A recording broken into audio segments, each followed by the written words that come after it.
Mumbai police व forest डिपार्टमेंटच्या व बौद्धिक संघटनेच्या आज संयुक्त विद्यमाने ज्या ठिकाणी कार्यक्रमाचं आयोजन केलेलं आहे हे स्तुत वाखाणणे योग्य आहे।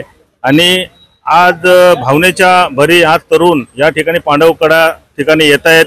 आज पोलीस संघटनेचा पोलिसांचा बंदोबस्त फॉरेस्ट डिपार्टमेंटची इथे म्हणजे बंदी असून देखील त्यांना धुडकावून काही तरुण आपल्या मजेसाठी येत असतात आणि त्यांना भान नसतो। मग तिकडे काय पिन आणि मग त्या ह्याच्यात प्रवाहात उडी मारणं वगैरे काय अशा ज्या घटना घडतात आणि ते त्या घटनेच्या याच्यातून त्यांची ऍक्सिडेंटली होतं आणि अनेक तरुणांचे जीव या ठिकाणी गेलेले हे लोकांना माहीत असून देखील आणि बंदी धुडकावून देखील या ठिकाणी येत आहेत आणि आपल्या प्राणाची आहुती देत आहेत। ह्या माझ्या तरुणांना सांगणं का अशा ठिकाणी ज्या शासनाने आपल्या ठिकाणी बंदी आपल्या ह्या चांगल्यासाठी या बंदी ठेवलेली आहे आणि हे जुगारून आपण काय आपल्या जीवाची हानी करू नका आणि ते तंतोतंत गव्हर्नमेंटने केलेल्याचं पालन करा आणि जीव वाचवा एवढंच मी तरुणांना या ठिकाणी बोलू शकेन। एवढं सांगेल की जोपर्यंत पर्यटक स्थळ म्हणून घोषित नाही केलं जात, सेफ्टीच्या दृष्टीने सर्व बंदोबस्त केला जात नाही तोपर्यंत कुणीही पांडवकडा धबधब्यासाठी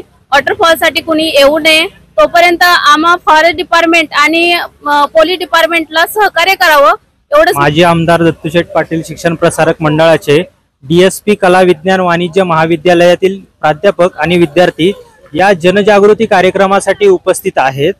पांडवकडा हे नवी मुंबईतील असं एक पर्यटन क्षेत्र आहे जिथे म्हणजे अप्रतिम क्षेत्र आहे, पण तिथे प्रशासन चांगल्या पद्धतीने काळजी घेऊन सुद्धा काही कॉलेजमधले विद्यार्थी म्हणा विविध इतर लोक म्हणा अगदी हुल्लडबाजी करतात, त्याच्यामुळे त्यांचा जीव जाण्याचा संभव असतो। तर बरेच या ठिकाणी असे अपघात घडलेले आहेत, तर इथून पुढे तसे अपघात न घडावेत यासाठीच आपण हा जनजागृती कार्यक्रम करत आहोत। तर बाळाराम पाटील साहेब हे कायम असं सामाजिक क्षेत्रामध्ये काम करण्यासाठी आम्हाला कायमच साथ देत असतात, त्यांच्या वतीनेच आम्ही या कार्यक्रमामध्ये सहभागी झालो आहे। त्या कार्यक्रमाचा हेतू असा आहे की बोधी ब्लेंडेड लर्निंगच्या वतीने आज टीचर दिनाच्या निमित्ताने आम्ही सगळेजण इथे पांडवकडा या धबधब्यासाठी जनजागृतीची मोहीम आम्ही राबवली आहे। त्याच्यासाठी आमच्या बोधी ब्लेंडेड लर्निंगच्या वतीने बोधी ब्लेंडेडच्या लर्निंगच्या वतीने मी तुम्हाला आजच्या कार्यक्रमाचा हेतू सांगते। पांडवकडा हा खारघरमध्ये एक स्थिर ऐतिहासिक धबधबा आहे। ऐतिहासिक म्हणण्याचं कारण असं की सगळेजण म्हणतात की पांडवकड्याच्या इथे पांडवांनी वास्तव केलेला आहे असं म्हणतात, पण ते जे काही आहे ते बाजूला ठेवून मेन मुद्दा आहे की पांडवकडा हा धबधबा पर्यटकासाठी खूप आकर्षक असतो आणि मनाला मोहित करणारा असतो, पण जेवढा हा आकर्षित आहे तेवढाच आपल्या जीवाला धोका देणारा देखील आहे। त्याच्यासाठीच सरकारच्या आदेशानुसार महाराष्ट्रातील अनेक धबधब्याच्या ठिकाणी प्रतिबंधित केलेले आहे धबधबे, त्याच्यामध्ये पांडवकड्याचा देखील समावेश होतो। त्यामुळे बोधी ब्लेंडेड लर्निंगच्या वतीने मी सगळ्यांना सांगू इच्छिते की आपल्या स्वतःचा जीव धोक्यात घालून आणि आपल्या आईवडिलांसाठीचा पण विचार करून आपण आपला जीव धोक्यात घालू नये। आणि मी बोधी ब्लेंडेडच्या वतीने सगळ्यांना विनंती करते की तुम्ही नवी मुंबई पोलिसांनी जे काही आदेश आणि जे नियम दिलेले आहेत त्याचे तुम्ही काटेकोरपणे बजावली पाहिजे आणि त्याची काळजी घेतली पाहिजे। थँक्यू। सगळ्यात पहिलं बोधी ब्लेंडेड लर्निंग कार्यक्रमाचे मी आभार मानतो की त्यांनी हा इनिशिएटिव्ह घेतला की बाबा वरती नवीन असलेले जे यंग मुलं आहेत मुली आहेत किंवा बाकी लोकांनी जाऊ नये।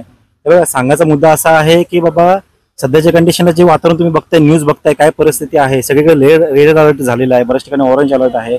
कोकणातली नवीन घटना घडली, जी कोण मुलगी रेड स्टार होती तिचा कसं दुर्दैवी अंत झाला आहे, काय गोष्टी आहेत, तर ह्या गोष्टी स्वतःला सांभाळण्याचा प्रयत्न करा। आपलं आयुष्य खूप चांगलं आहे, विनाकारण ह्या फालतू गोष्टीसाठी नका ते करण्याच्या भानगडीत जाऊ नका। सध्याची सिच्युएशन बघताय तर तुम्ही ज्या ठिकाणी फिरायला जाता ती एकदम जरी निसर्गरम्य असलं तरी तेवढं भयावह सुद्धा आहे। अरे सांभाळायला तुम्हाला कोण तिथे येणार नाही आणि जेव्हा घटना घडते तेव्हा मग नंतर दुःख करत बसण्यात आणि तुमचं पेक्षा जास्त दुःख तुमच्या घरच्यांना होतं। त्यामुळे ही गोष्ट स्वतःला सांभाळण्याचा प्रयत्न करा। मला सगळ्यांना एकच गोष्ट सांगायची आहे, ऑलरेडी पावसाळा सुरू होतानाच माननीय जिल्हाधिकारी यांच्या आदेशाने 144 कलम लागू झालेला आहे। दुसरी गोष्ट, तुम्ही जर विनाकारण काही लोक ऐकत नसाल तर आम्हाला मग 188 प्रमाणे कारवाई करायला लागेल। जेणेकरून तुम्हाला विनाकारण त्रास होईल, त्यामुळे स्वतःचं नुकसान करून घेऊ नका, एवढंच फक्त सगळ्यांना मला सांगायचं. नमस्कार. आज सर्वप्रथम मी बोधी ब्लेंडेड लर्निंग तर्फे सर्वांना गुरुपौर्णिमेच्या हार्दिक शुभेच्छा देऊ इच्छितो. आज एक गुरुनी शिष्याला जे काही घडवलंय त्यासाठी शिष्याकडून गुरुला आभार प्रदर्शन करण्याचा दिवस आहे. त्यामुळे आज एक गुरु म्हणून मी इथे उपस्थित सर्व विद्यार्थ्यांना घेऊन जे जनजागृती आपण करत आहोत त्याचा उद्देशच असा की विद्यार्थ्यांनी स्वतःचा जीव धोक्यात घालू नये. आपण पाहत आहात महाराष्ट्रभर अनेक घटना घडत आहेत की कुटुंब, विद्यार्थी आणि इतर सर्व हे जे धबधब्याच्या ठिकाणी भिजायला जात आहे, आनंदाची मजा घ्यायला जातात, निसर्गाचा सौंदर्याचा आनंद घ्यायला जात आहेत, पण अनावधानाने त्यांचा जीव धोक्यात येत आहे आणि कुटुंबाचे कुटुंब उद्ध्वस्त होत आहेत. अशाच काही घटना मागचे अनेक वर्ष खारघरच्या पांडवकडा या धबधब्यावरती घडलेले आहेत आणि त्यामध्ये नाहक जीव गेलेला आहे, हा विद्यार्थ्यांचा गेलेला आहे. त्यामुळे आज बोधी ब्लेंडेड लर्निंगचे सर्व विद्यार्थी, DSP कॉलेजचे विद्यार्थी व इतर अनेक विद्यार्थी जे आमच्या आज या सुस्त कार्यक्रमामध्ये सहभागी झालेत त्यांच्या वतीने आपण कायद्याचे कलम आहेत, शिक्षा आहे, सगळ्या गोष्टी आहेत, पण एक शिक्षक या नात्याने आम्ही सर्वांना एक गुलाबाचं पुष्प देऊन कळकळीची विनंती करीत इच्छितो की आपण आपला स्वतःचा जीव धोक्यात घालू नये. कारण आपला जीव हा फक्त आपला नाही तर आपल्यावरती निस्सीम प्रेम करणाऱ्या आपल्या कुटुंबाचा आणि इतरांचा आहे. त्यामुळे आज इथे उपस्थित सर्व जे काही विद्यार्थी आहेत, पालक आहेत, मित्र परिवार आणि आपण इतर जे काही बघतोय जे या निस्सीम सौंदर्याचा आनंद घ्यायला आलेले आहेत, तर तो आनंद आपण दुरून घ्यावा. पोलिसांनी दिलेल्या नियमांचं कठोरपणे पालन करावं आणि आपल्या सर्वांचं आयुष्य सुंदर करावं आणि त्याचं संरक्षण करावं.